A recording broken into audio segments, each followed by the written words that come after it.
우리 33절, 34절을 우리 다 같이 합독하도록 하겠습니다. 야곱이 이르되 오늘 내게 맹세하라. 에서가 맹세하고 장자의 명분을 야곱에게 판지라. 야곱이 떡과 팥죽을 에서에게 주매 에서가 먹으며 마시고 일어나 갔으니 에서가 장자의 명분을 가볍게 여김이었더라. 아멘. 오늘 함께 나눌 말씀의 제목은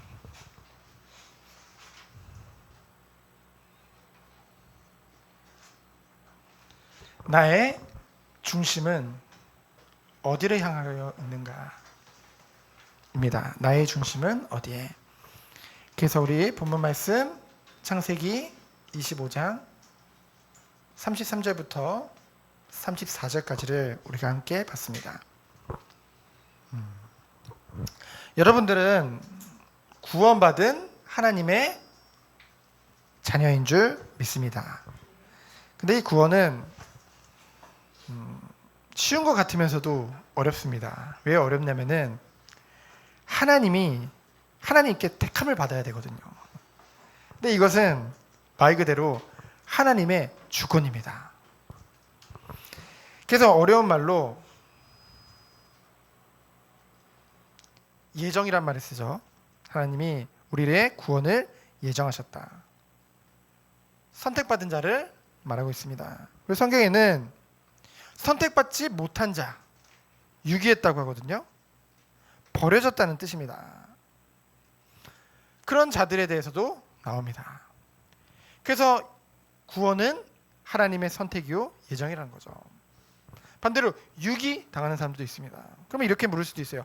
하나님은 사랑의 하나님인데 누구는 구원 주시기로 작정하시고 누구는 버리시고 그럼 사랑이 아니잖아요. 로마서 9장에 보면은 이것에 대해서 토기장이 비유가 나오죠. 토기장이도 귀 있을 그릇, 천 있을 그릇을 선택할 권한이 있는데 하물며 하나님께 그 권한이 없겠느냐. 그것을 바울이 되묻고 있죠. 그래서 우리들은 어떻게 해야 될까요? 하나님이 나를 택하심에, 나를 구원하셨음에 뭐 해야 될까요? 감사해야겠죠. 그렇죠? 그것이 우리가 누릴 축복인 줄 믿습니다. 그렇다고 한다면 구원받은 사람은 또 두 가지 부류가 있어요. 이제 구원받은 걸로 만족하며 하나님이 예비하신 축복이 어마어마하거든요. 근데 그것을 놓치고 그냥 가까스로 구원만 받고 천국에 가는 사람. 근데 분명히 성경에 나와 있거든요. 영원히 살아갈 이 하늘나라의 상급이 다르다고 했어요. 그렇죠? 그래서 정말로 또 성경에 나오는 다른 말로 하면은 많은 무리가 있고 예수님을 따르는 제자들이 있습니다. 둘 다 따라요. 근데 중심이 다르죠. 뭐냐면은 육신의 만족을 위해서 육신의 욕심을 따라서 주님을 따르느냐, 아니면 하나님의 택함을 받고 주님을 사랑할 수밖에 없는 그 은혜 속에서 인도를 받냐. 그렇죠? 그것이 제자와 무리. 그래서 결국은 어디에 중심이 있고 무엇에 가치를 두고 따라가느냐, 그거의 차이인 줄 믿습니다. 오늘 누가 나오냐면요, 창세기 25장에 보면은 에서와 야곱이 나옵니다. 둘은 쌍둥이에요. 근데 이 두 형제가 성경에 보니까 태중에서부터, 리브가의 뱃속에서부터 뭐예요? 서로 싸웁니다. 의학적으로는 전혀 설명이 안 되죠. 태아가 뭘 한다고 둘이서 싸워요. 그렇죠? 그러니까 당황한 거예요. 리브가가 도대체 이게 뭔 일이냐. 또 여호와께 물었더니 여호와께서 말씀하시기를 내 태중에 두 국민이 있다. 그래서 또 더 구체적으로 네 태중에 두 민족이 있다. 두 나라가 있다는 거예요. 그러면서 뭐라고 했냐? 리브가에게 하나님께서 큰 자가 어린 자를 섬길 것이다. 그것을 분명히 말씀하고 있죠. 큰 자는 누굴까요? 먼저 나온 자 에서죠. 작은 자는 누굴까요? 야곱이죠. 그래서 말라기서 1장 2절로 3절에 보면은 내가 야곱을 사랑하였고 에서는 미워하였으니 분명히 기록되어져 있습니다. 그 증거로 하나님의 사랑을 받은 자와 사랑을 받지 못한 자의 증거가 어디서부터 나오느냐? 바로 그들의 삶이 무엇을 향해서 자꾸만 나아가느냐를 보면 알 수 있죠. 에서는 육신의 삶을 그 만족을 추구하며 살아갑니다. 그에 반해서 야곱은 영적인 삶을 추구하며 살아가죠. 근데 아까 말라기 1장 2절로 3절에 나왔잖아요. 하나님은 야곱을 사랑하였고, 그래서 하나님의 사랑받는 자의 증거가 무엇입니까? 영적인 삶에 관심을 가지고 그것을 추구하며 그것으로 즐거워한다는 것이죠. 그렇죠? 그래서 뭐냐? 들사람과 들에서 사는 사람과 집사람입니다.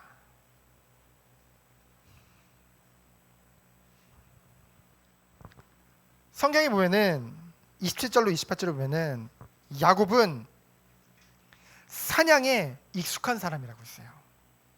사냥에 익숙하기 위해서는 어떻게 해야 될까요? 날마다 들로, 그쵸, 산으로 그 사냥을 다녀야겠죠. 그래서 사냥을 하면 어떠나요, 여러분? 사냥을 하면 즐겁죠. 지금이야 사냥을 먹기 위해서 하는 것이 아니라 사람들이 그 레저로 하거든요. 요즘 시대에는. 근데 이 시대에는 사냥을 해서 그것을 먹고 마시며 즐기며 그런 사람이었다는 거죠. 누가요? 에서가요. 그래서 에서는 오직 먹고 마시고 즐기는 것을 추구하며 살아갔습니다. 그에 반해 야곱은 성경에 보면은 조용한 사람이라고 했어요. 그 아버지의 장막에 거주하면서 어머니의 일을 도우면서요. 그렇죠? 가사노동도 하면서 그러면서 어머니의 교육을 받으면서 성장을 하게 되어집니다. 형에서는 바깥으로 막 돌으면서 사냥하고 뭐 세상적으로 봤을 때 호탕한 성격이죠. 남자답죠. 그에 반해 야곱은 집사람으로서 집에 주로 있었다는 거죠. 근데 알다시피 이 야곱의 집은 이삭은 오로지 하나님만 바라보는 사람이거든요. 그렇죠? 그러니까 그곳에서 무엇을 봤을까요? 정말로 영적인 것을 보면서 성장했겠죠.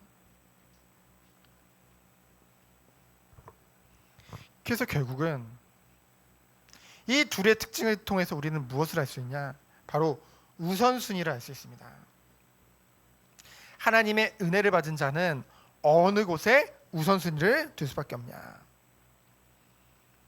결국은 우리는 영육 간에 균형 잡힌 삶을 살아야겠죠. 근데 균형이 잡히기 위해서 중요한 것이 뭐냐? 바로 영적인 것이 먼저 세워져야 육신적인 것도 함께 갈 수 있다는 거죠. 바르게 갈 수 있다는 거예요. 우리는 영적 생활을 통해서 말씀과 기도와 예배를 통해서 하나님이 정말로 우리에게 원하시는 것이 무엇인지 알게 되어요. 그리고 원하시는 삶이 무엇인지도 알게 되어지죠. 그때 우리는 육신을 입고 살고 있잖아요. 그 우리가 육신의 삶을 통해서 무엇을 위해서 살아야 될지, 어떠한 것에 방향 맞추고 살아야 될지 그것을 알게 하신다는 거죠. 근데 이 영적인 것을 집어치우고 지금은 우선은 육신적인 것을 먼저 준비해야지. 그러면요, 뭐냐? 삶에 굉장한 불균형이 오게 되어집니다. 그렇죠? 왜? 인간은 유일하게 다른 동물과는 다르게 영적인 존재, 하나님 형상으로 부르셨거든요. 그 부분을 놓치고 이것을 추구하며 살아간다고 한다면은 어느 날 갑자기 불균형이 올 수밖에 없다는 거죠. 그래서 뭡니까? 우리들은 기도하면서 우리 후대들이 그리고 우리 자녀들이 정말로 영적인 생활에 더욱더 우선순위를 두고 살아갈 수 있도록 우리는 기도하면서 도와줘야 될 줄 믿습니다. 근데 제가 그걸 봤어요. 정말로 하나님의 은혜를 받고 하나님 사랑을 받으면은 물론 성장기에 이게 당연히 성장기니까 저도 그렇고 그렇죠? 저도 성장기에는 그렇지만은 결국은 이쪽으로 돌이키시더라고요, 하나님이. 그래서 이 은혜를 받을 수밖에 없는 하나님이 축복하시더라고요. 그러면은 그 결과가 어땠냐? 결과를 보면은 우리는 알 수 있습니다. 이 두 사람으로 세상을 향해서 늘 세상적인 삶을 추구했던 그 에서의 결론은 뭐예요? 하나님의 장자권에 대해서, 이건 어찌 보면 하나님의 언약이요 생명과 구원이거든요. 근데 그것에 대해서 분명히 기록되어 있죠. 뭐라고요? 가볍게 여기더라. 하나님을, 말씀을, 그 생명을, 하나님 주시는 구원을 어떻게 해요? 가볍게 여기더라. 얼마나 무서운 일입니까? 그러니까 어느 정도로 가볍게 여겼냐면요, 사냥하고 돌아오니까 뭐예요? 배고픈 거예요. 당연하잖아요. 어저께 우리 청소년부 아이들과 우리 야모임 끝나고 같이 운동했는데, 운동 끝나고 났더니 먼저 저부터 되게 배고프더라고요. 그래가지고 아주 음식을 맛있게 먹었더니 오늘 아침에 몸무게를 쟀더니 어저께 분명히 운동을 3시간을 했는데 1kg가 쪄 있는 거예요. 아, 운동하는 만큼 식욕에 돕가서 그죠? 더 먹게 되는구나. 더 건강해졌는데, 자, 이 세상적으로 나가가지고 막 사냥하고 육신의 배고픔이 당연히 왔죠. 근데 때마침 이 집사람 야곱이 팥죽을 쓰고 있는 거예요. 붉은 것을 붉은 죽이라고 돼 있는데, 그걸 보고 어땠을까? 냄새 맡으니까 배고프잖아요. 냄새 맡으니까 얼마나 배고파요. 그러니까 나 한 그릇만 줘봐, 동생 보고 그런 거예요. 근데 동생이 때는 이때다, 기회는 이때다, 늘 장자권에 마음을 뒀던 그 야곱이, 원래 장자가 다 받는 거거든요. 말 그대로 장자권이니까. 그러니까 뭐래요? 그 장자권을 내게 팔으라는 거예요. 팥죽 한 그릇에. 그랬더니 뭐라고 하는지 아세요? 에서가, 내가 당장 굶어 죽게 생겼는데 당장 굶어 죽게 생겼는데 이 장자권이 뭔 소용이냐, 너 가져라, 나 그거 빨리 팥죽 한 그릇 주고. 그래서 그것을 맛있게 먹고 하나님이 주신 그 특권을, 그 모든 축복을 다 가볍게 여겼기 때문에 그냥 야곱에 그냥 줘버리죠. 그런 것을 보게 되어집니다.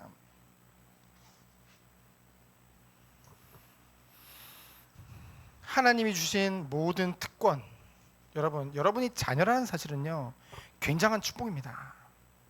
세상의 그 어떤 것과도 비교할 수 없는, 우리가 이 땅을 살아가는 동안에 갈수록 이것에 대해서 더욱더 깨닫게 되어지거든요. 이것이 모든 것이구나. 근데 그것을 팔았다니까요. 결국은 우리에게 주신 하나님이 값없이 주셨기 때문에, 너무나 가치가 없기 때문에 값없이 주신 것이 아니라 그 어떤 것과도 비교할 수 없는 최고의 가치가 있기 때문에, 값으로 매길 수 없기 때문에 우리에게 은혜로 주신 건데요. 그 소중함을 몰랐던 거죠. 우리가, 그리고 우리 후대가 이렇게 되면 되겠습니까? 안 되겠죠. 그래서 결론은 무엇입니까? 아주 단순합니다. 그렇죠? 성경에서는 이 말씀을 통해서 하나님이 우리에게 의도하시고 우리에게 뜻하신 바가 무엇이냐? 우리가 앞으로 주님이 다시 이 땅에 재림주로 오실 거거든요. 그날에 정말 우리가 어떠한 마음과 어떤 중심으로 주님을 맞이할 것인가? 그렇죠? 내 반석 위에 내 교회를 세우리니. 하나님이 우리에게 교회의 축복을 주셨어요. 그렇죠?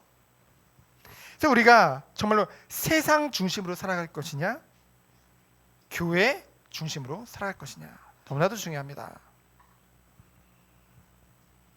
그 결과는 완전히 다르거든요. 근데 우리는요, 사실 우리도 모르게 육신을 입고 있기 때문에 이것을 쫓아가는 경우가 더 많습니다. 우리가 그러잖아요, 무의식적으로 왼손이 하는 일을 오른손이 모르게 하라라고, 이 예수님의 말씀을 우리는 또 잘못 알아듣고 우리도 모르게 육신 가운데 있기 때문에 자연스럽게 세상을 쫓습니다. 우리는.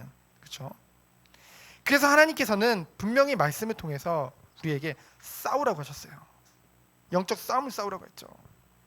무기도, 방어하는 것도 다 줬지만 공격용 무기도 줬어요. 그게 뭐죠? 바로 성령의 검, 곧 하나님의 말씀을 가지라. 그렇죠? 그래서 우리들은 당연히 말씀 떠나 있으면 세상 중심으로 갈 수밖에 없습니다. 난 예배 안 드려도, 나는 말씀 없어도 나는 진짜 오직 중심이 하나님이야, 나 하나님 자녀야, 속고 있는 거예요. 그럴 수가 없어요. 왜요? 우리는 주님 품에 안기는 그날까지 계속 영적 싸움 해야 되거든요. 그 대단한, 우리가 봤을 땐 누구보다 복음의 결론 내린 그 바울이 끝까지 그것을 고백을 했거든요. 오호라 나는 공고한 사람이로다. 그렇죠? 누가 나를 이 사망의 몸에서 나를 구원하랴. 그렇죠? 그런 복음 가진 그런 전도자 바울도 그 고백을 했는데요. 그래서 우리들은 정말로 날마다 말씀 속에, 그리고 이번 주 주일 예배 말씀과 같이 하나님이 우리의 참 치료자로 우리를 치료하시겠다고 말씀하셨거든요. 꿰매서 고치겠다, 온전히 우리를 세우겠다, 완치하겠다라고 돼 있어요. 성경에 보면은 그 뜻이 보면은 그 치료자 라파라는 뜻이 완치라는 뜻도 있어요. 하나님이 하시면은 완전히 우리가 치료받을 수 있습니다. 치유받을 수 있습니다. 근데 우리 힘으로는, 우리 능력으로는 안 된다는 거죠. 그래서 우리가 날마다 말씀 안에서 거룩하게 서서 주님이 원하시는 참된 성도로 응답받는 우리 모든 우리 정원교회 성도님이 되어지기를 예수 그리스도 이름으로 축원드립니다. 시간 기도합니다. 하나님 감사합니다. 하나님이 우리의 중심을 아시오니 우리가 날마다 말씀 속에, 기도 속에 거룩하게 되어 주님이 원하시는 성령의 열매를 맺는 성도님들로 주님 축복하시고 인도하여 주옵소서. 살아계신 예수 그리스도 이름으로 기도합니다. 아멘.